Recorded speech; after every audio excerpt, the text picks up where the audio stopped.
Há uma década, manifestações populares em mais de 500 cidades marcaram o mês de junho. O que iniciou meses antes como uma mobilização popular de grupos ligados a movimentos estudantis contra o aumento das passagens do transporte público, acabou agregando atores e pautas, transformando-se em um evento de proporções nacionais que reivindicavam, entre outras coisas, a não realização da Copa do Mundo, a destinação dos recursos do Mundial para a saúde e educação e, principalmente, levantando bandeiras anticorrupção.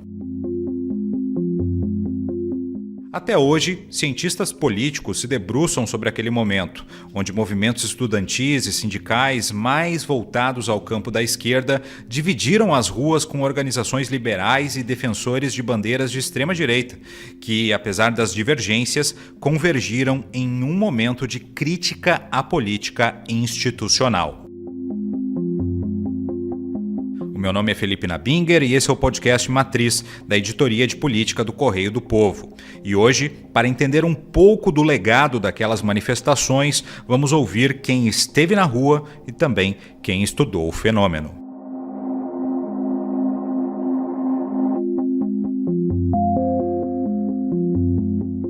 O professor titular do Departamento de Sociologia da URGS e coordenador do Grupo de Pesquisa Associativismo, Contestação e Engajamento, Marcelo Kunratz da Silva, que pesquisa os protestos de junho de 2013, analisa um contexto daquele momento, que, para ele, não foi um junho de 2013, mas vários. Ele, até hoje, é objeto de várias, digamos assim, interpretações, divergências, disputas, que elas são de quem analisa esse fenômeno, mas também de quem participou e, enfim, tem uma busca de uma interpretação do que aconteceu em 2013, né? E, além disso, tem todo um debate sobre os desdobramentos de 2013. Então, entre o que aconteceu e o que 2013 produziu, tem várias discussões sobre. A minha interpretação, digamos assim, é que a gente tem vários 2013, né? Primeiro porque a gente tem vários períodos, né? Em geral, né, a literatura hoje tem um certo consenso em pensar que a gente tem 3 períodos importantes, né? Até maio, depois junho e o depois de junho, julho em diante, né? Então tem uma diversidade do que aconteceu nas cidades, né? Porto Alegre é uma cidade que ela tem um pioneirismo, digamos assim, naquele período, né? Porque as mobilizações em torno da passagem de ônibus, que foi o deflagrador, mas não foi efetivamente o motivador de junho de 2013, mas em Porto Alegre começou em janeiro, né?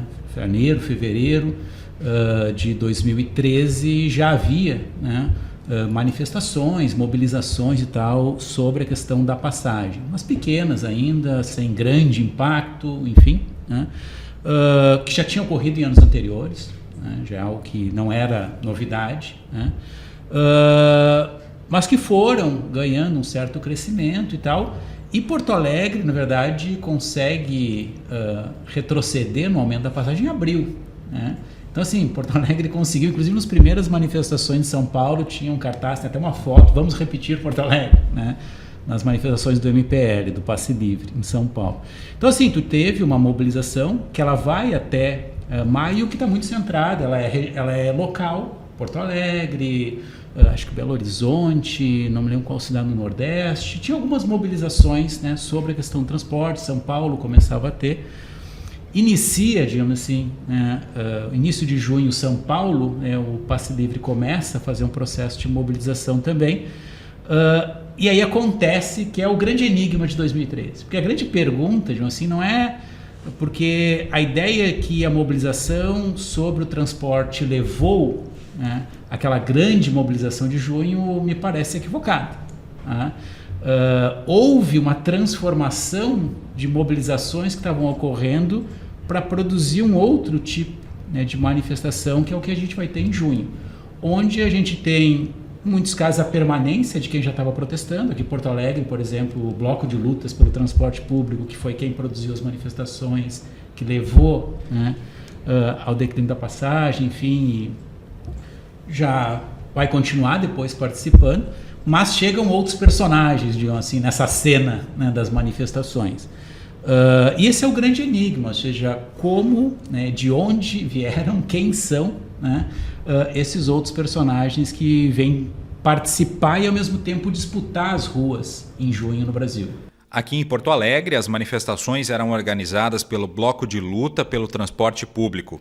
Um dos envolvidos na coordenação do bloco é o hoje deputado estadual pelo PSOL, Matheus Gomes. Para ele, as assembleias do bloco foram um exercício de democracia e as críticas que a esquerda fazia a um governo de esquerda, de Dilma Rousseff do PT, foram um fator que permitiu que houvesse um choque de visões entre posições de esquerda e também de direita. É um exercício democrático, de cidadania, eu aprendi muito ali. E acho que isso falta, inclusive, em instituições, né, que representam a população, mesmo as formais, né, como é o caso do Legislativo, ter mecanismos que permitam que as pessoas, se enxerguem ali dentro. E nós tentávamos fazer isso ali, né?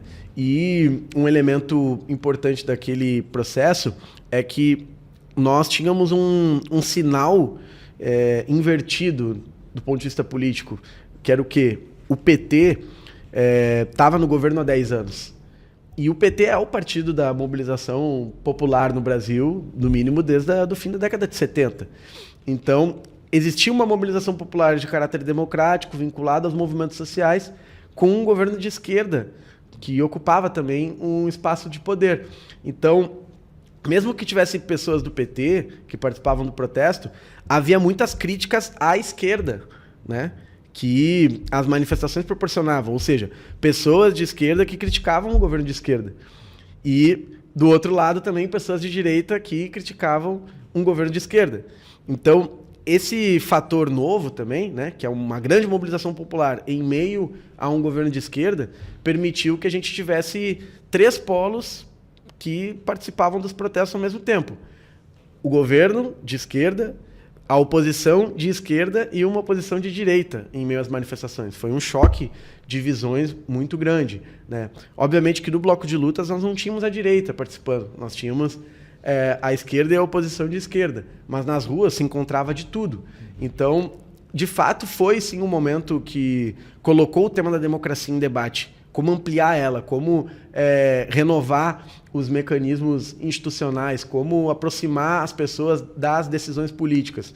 Mas é óbvio que o processo que se abre a partir daí, né, ele foi enveredando para determinadas visões, né, porque seria impossível manter esses 3 pontos juntos nas ruas por muito tempo. E foi aí que se abriram as outras conjunturas, né, depois de 2013, 2015, 2016, né, até chegar ao momento que a gente está vivendo agora. Ex-deputado estadual pelo Novo, Fábio Osterman, um dos fundadores do MBL, Movimento Brasil Livre, vê as mobilizações como uma faísca que levaram mais pessoas às ruas. Acho que a sociedade brasileira já era, digamos assim, um barril de pólvora. Esses movimentos de esquerda que deram origem a essas manifestações acabaram sendo a faísca que faltava para esse barril efetivamente explodir. Eu lembro que à época, assim, a sensação que nós tínhamos era de que, olha, tem algo muito, muito interessante acontecendo. E era mais ou menos na época ali da Primavera Árabe, aqueles movimentos. Claro que a gente sabia que eram circunstâncias diferentes.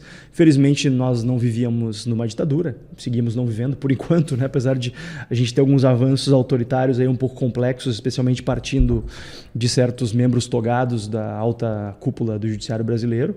Mas a gente tinha a percepção, indo às ruas e conversando com as pessoas, um clima de esperança e de, claro, decorrente da perspectiva de mudar um governo que estava fracassando a olhos vistos. Claro que ainda a gente não tinha tido o grande impacto que foi o ano de 2015, um ano de profunda recessão econômica, 2015, 2016, que foi o que efetivamente possibilitou o impeachment da Dilma. Se não fosse a crise econômica, que ela já à época não sabíamos, mas já estava maquiando em 2013 e 2014, o impeachment não teria acontecido. O professor Marcelo Conrad da Silva entende que segmentos da direita viram na mobilização popular, prática até então utilizada majoritariamente pelo campo da esquerda, um instrumento para propagar seus ideais. E ao mesmo tempo isso vai trazer novos atores para a cena política, ou seja, 2013 é o primeiro grande momento, digamos assim, né, da emergência pública ainda muito minoritária do que a gente poderia chamar de uma extrema-direita politicamente organizada e publicamente presente, digamos assim, nas ruas disputando, né? Depois esses grupos vão participar do processo do impeachment, mas aí já disputando com grupos liberais e tal. O processo do impeachment é muito conflitivo internamente. Tinha conflito físico, né, entre liberais, intervencionistas e tal, dentro das manifestações pró-impeachment, né? Mas esses grupos emergem assim, né, mais fortemente, publicamente ali, 2013, enfim, e vão ganhar mais visibilidade já no processo do impeachment, 15, 16 e tal. Conrad frisa ainda que os movimentos liberais como o MBL e o Vem Pra Rua tomaram para si, por meio da força das redes sociais, a pauta da corrupção. Fábio Osterman, que deixou o movimento no final de 2015, diz que foi a uma manifestação em 2013 e entendeu que havia pessoas que dividiam determinados ideais que convergiam com aqueles dos liberais. O MBL ele foi criado em 2013 para participar das manifestações de junho de 2013.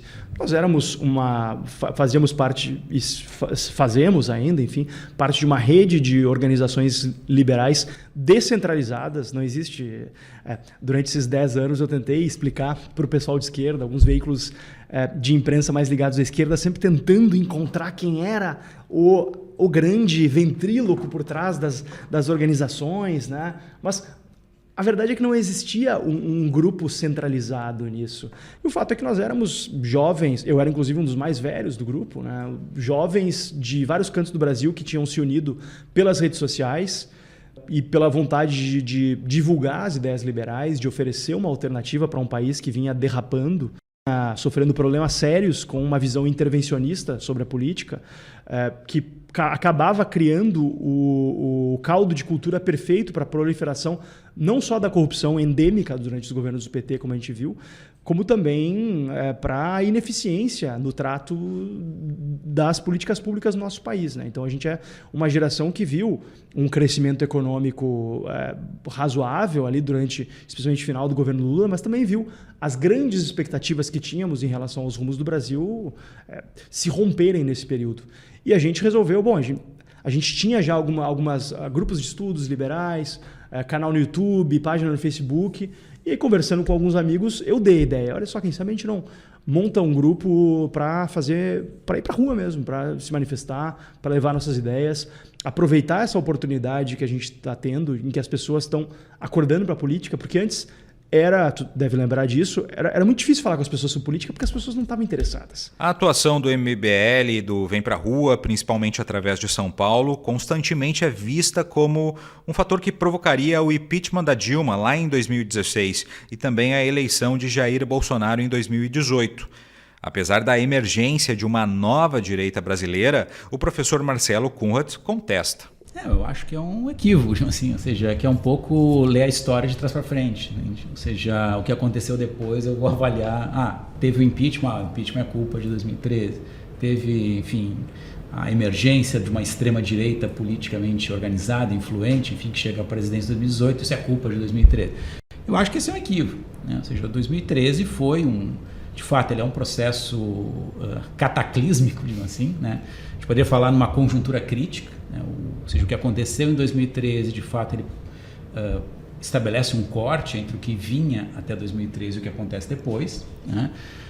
Mas não dá para dizer, digamos assim, né, que em 2013 estava o impeachment, em 2013 estava Bolsonaro. Bom, houve processo político, né? Todo mundo esperava em 2014 uma continuidade de 2013, né? Não ocorreu, né? Por quê? Porque, primeiro, o processo eleitoral presidencial de 2014 ele catalisou, digamos assim, né? Para ele convergiram essas disputas, muitos grupos saem das ruas e vão disputar as eleições, né? Há, enfim, né, todo um processo de desmobilização, porque ninguém suporta ficar mobilizado muito tempo, né? Protesto é um negócio temporário, tem, né, prazo de validade, né? A própria sociedade não suporta os protestos, as pesquisas de opinião sobre a aprovação das manifestações, elas são muito altas em junho, julho, depois elas começam a cair no início de 2014, né, a população já não aceita mais, né, não apoia mais as manifestações, né. Então, dependendo do resultado das eleições de 2014, nós teríamos outra realidade, né. O próprio processo de impeachment, digamos assim, não era uma pauta de 2013, né. Obviamente havia em 2013 algo que é uma mudança, que é grupos políticos que, por exemplo, os grupos que estão mobilizados para a questão da passagem estão fazendo uma reivindicação ao governo. Outros grupos não, eles querem tirar o governo. Ainda minoritários, ainda pequenos, mas essa questão da corrupção, questão da incompetência, questão, enfim, ela vai, né, produzindo algo que depois a gente vai ver, que é as manifestações que vão vir depois da derrota eleitoral em 2014, que, bom, vão colocar, digamos assim, o impeachment como uma pauta, digamos assim, desses grupos, né?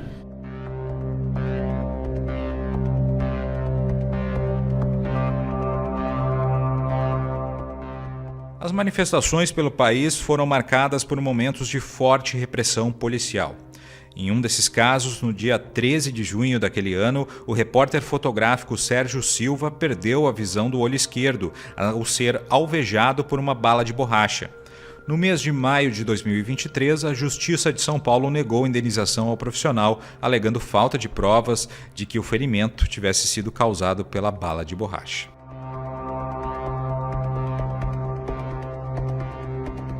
O ápice da repressão é apontado por Conrad e pelo sociólogo e professor da Uniriter Marcos Rolim como um ponto de virada, onde há uma mudança de viés da cobertura midiática, que até então criminalizava os manifestantes, passando a legitimar, em parte, o pleito desses protestos.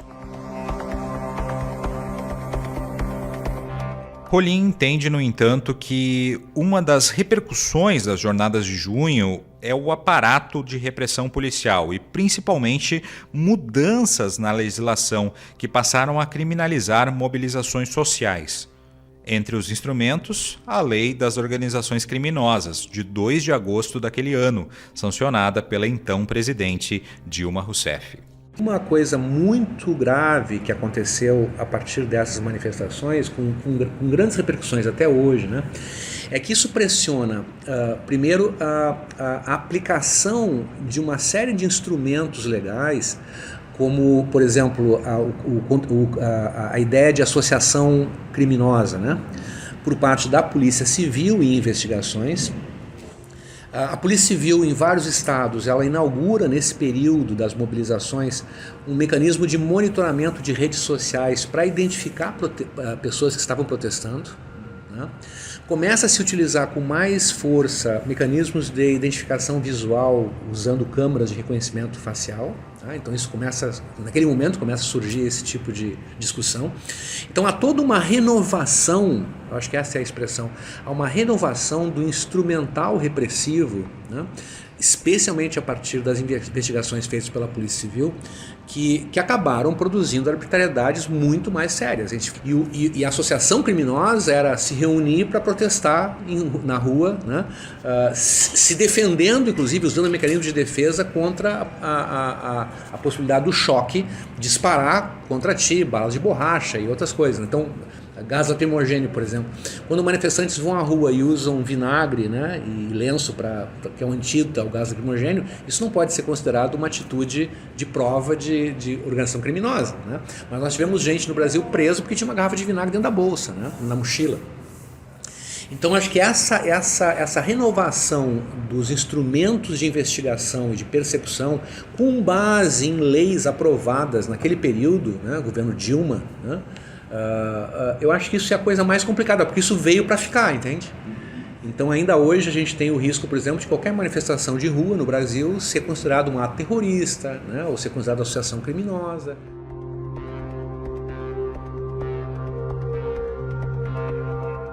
Mas o que significou e qual o legado político das jornadas de junho de 2013? Matheus Gomes, que além de deputado estadual é mestre em História, diz que houve um aumento da atividade política, com uma nova geração de movimentos e também de lideranças, independente do espectro político. 2013 significou um aumento no grau de atividade política da população brasileira, e a gente pode verificar isso em vários movimentos sociais que cumpriram um papel democrático e igualitário fundamental no Brasil. Depois de 2013, aumentou muito o número de ocupações por moradia em todo o Brasil. O maior movimento urbano do nosso país hoje se chama Movimento dos Trabalhadores Sem Teto, que, liderado aí em São Paulo pelo Guilherme Boulos, à época, fizeram centenas de ocupações Brasil afora na esteira de 2013. A gente viu uma nova geração de lideranças estudantis formado em protestos, como as ocupações de escola e universidades que aconteceram entre 2015 e 2016. Isso é um produto de junho. A gente só tem um número de greves maior do que no período de 2013, 14, 15, lá na década de 70, 80, quando surge o sindicalismo que vem a formar o Lula, ou seja, a classe trabalhadora foi às ruas e parou seus locais de trabalho para reivindicar mais direitos naquele momento. O movimento negro é outro.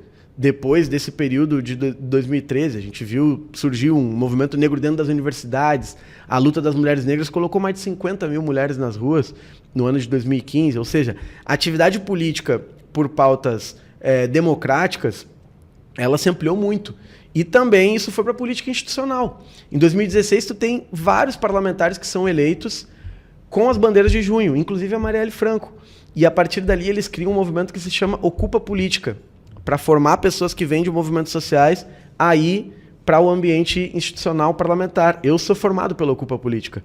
Eu estive no encontro do Ocupa Política em Recife no ano de 2019, já para preparar a segunda eleição nesse espírito, né, de 2016, 2020, me elegi em 2020, formado na lógica dos parlamentares que vieram de junho de 2013. Então, isso, na minha opinião, é parte de um legado extremamente positivo, porque aumentou o grau de atividade política da população em torno às bandeiras que iniciaram as mobilizações de junho de 2013, certo? Aquele legado lá da primeira fase, ele esteve presente até então, mas ele não é o único. O junho de 2013, ele acabou oferecendo espaço também, por essa singularidade, né, de tu ter uma oposição de direita e uma oposição de esquerda ao mesmo tempo nas ruas, para movimentos que já existiam no nosso país, certo? E que viram ali uma oportunidade política para desenvolver bandeiras que, na minha opinião, são reacionárias.